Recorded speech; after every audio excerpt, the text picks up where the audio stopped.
25-27 жылдары инвестициялық жобаларды іске асыру бойынша өңірде 458 жұмыс орны мен 48,3 миллиард теңгені құрайтын 12 жобаны іске асыруды көздейтін жол картасы жасақталды.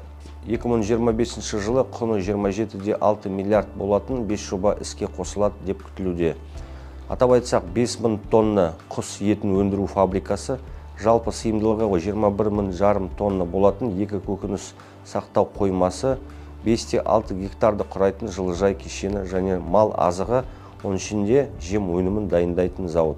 Сондай-ақ егістік алқаптардың көлемін 20%-ға ұлғайту, су үнемдеу технологияларын қолдану көлемін арттыру, ауыл шаруашылығы техникалар паркін жаңарту бойынша Атырау қаласында Казгроу Irrigation Systems жылдық қуаты 500 дана жаңбырлатқыш құрылғыларын шығару зауытын іске қосу жоспарлануда.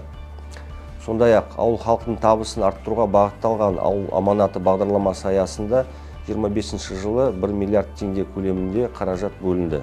Іске асыру нәтижесінде 161 жаңа жұмыс орнын ашу күтілуде.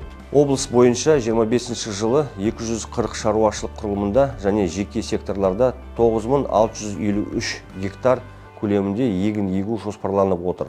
Күні бүгінде 9453 гектар жер жыртылды, 96%-ды құрап отыр.